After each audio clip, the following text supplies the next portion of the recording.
And she's like, this doll is saying Islam is the lie. This is a devil doll. I'm like, yeah, okay, I guess you can pretend that's what it's saying. So I do a lot of dolls for Mattel, but different voices that people don't know. I'm actually like on the shelf at Toys R Us right now making a pee. I was working on Fairly Odd Parents, and can you do your Timmy Turner voice? Cool, I wish Cosmo and Warner were here. I love doing Fairly Odd Parents, and I wish we'd get picked up for more seasons. Yeah! They're all fun. So lucky. Yes. Yes. I'm a huge fan of Cinematic Titan, which was canceled last year. What was your favorite part of working on Cinematic Titan? Oh my gosh. I love that show too, and I actually thought that was going to go on for a long time. I just thought it was such a cool concept, and the original animation and Gendy's brain is just so incredible. I was very surprised that got canceled. I really thought that was going to keep going and going forever. I guess maybe hearing like everyone's voice for the first time. Like I was really confused at first with Brian, you know, with Brian like being this corn dog. I can't do his voice, but how it all came together, and I liked how she used her mind a lot. I liked that concept, that they could use their minds and sort of work together to create this entity. I just love that show. I don't know, I wish we could decide when a show gets picked up. But we can't. Yes. Sorry. And I'd love to help, believe me. Yeah? Favorite Shengon Woo?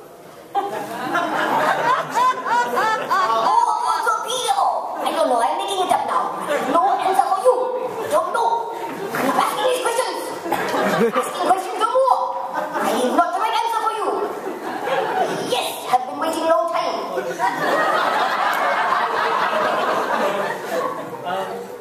The show that you were on now ended before its time, Transformers Animated. You did an amazing job. Thank you.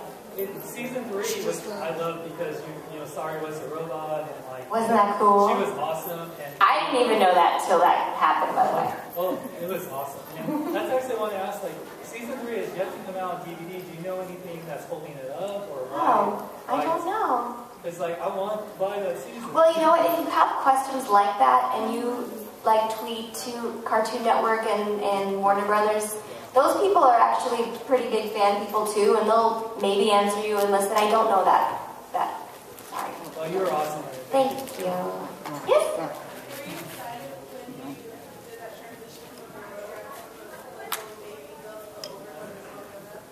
Yeah, I was excited because it was fun to see them grown up.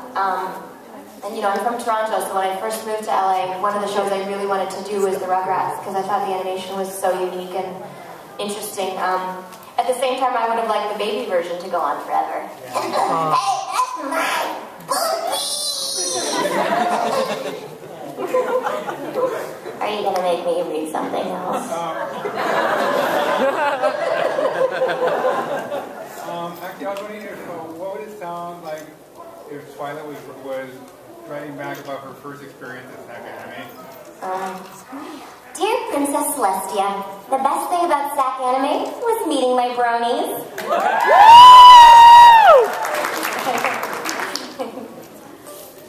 Yes.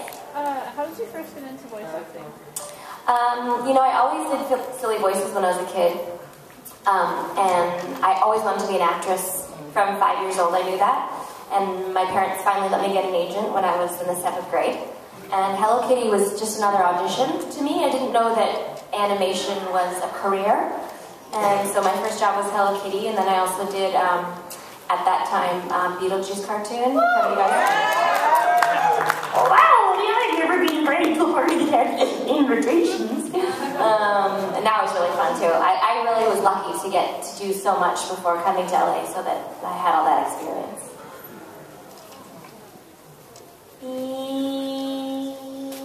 Anybody not get a chance yet that had a question? Alright, second timers, let's go. You. I'm not sure whether to ask this, but was there a role that just felt exasperating for you? Yes. Some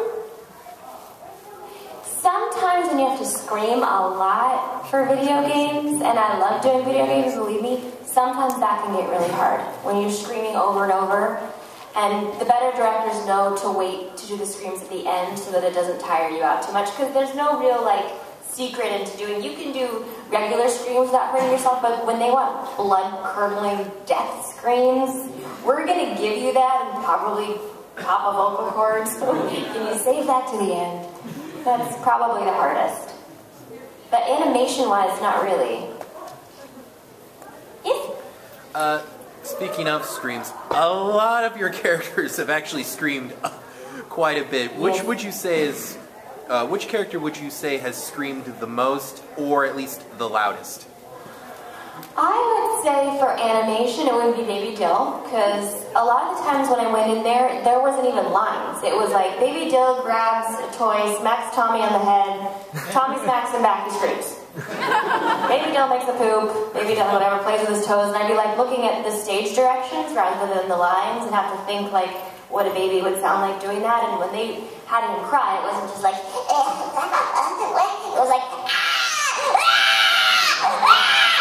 okay, thank you. So probably animation-wise that, and then video game screaming, I don't know who had the most. Well, what about the loudest then, that you've ever had to scream? You know, I just had to scream the loudest I've ever had to scream, and I can't tell you what it's for.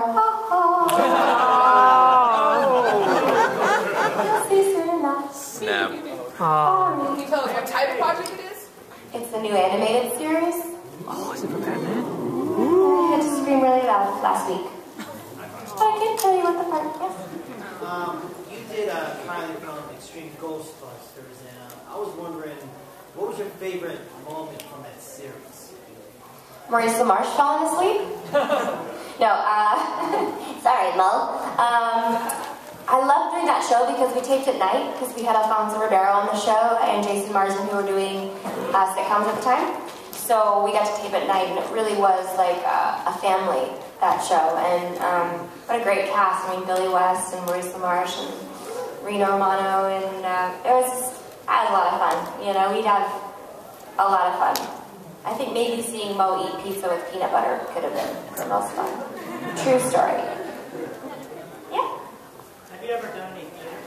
Theater? Yeah. In Toronto, my very first show was Yiddish theater first, which I didn't understand. I learned it phonetically. And then I did The Music Man, and then A Christmas Carol, and then here I did a play with Ron Howard's daughter, Paige Howard, a couple years ago, and also Charlie Schlatter. I'm sure you guys know him. Yeah, I like to do it. I don't have as much time as I'd like for that, especially with kids, because you don't really get to be home for bedtime when you're doing 5 shows a week. But I do like doing theater. It's fun. Yeah. Favorite Batgirl moment? I know this one. This one I know. When Batgirl and Supergirl are getting ready together in their little towels hanging out, that was hot.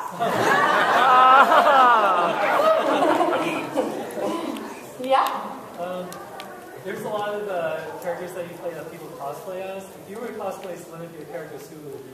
If I had the body, it'd be Riku. Yeah!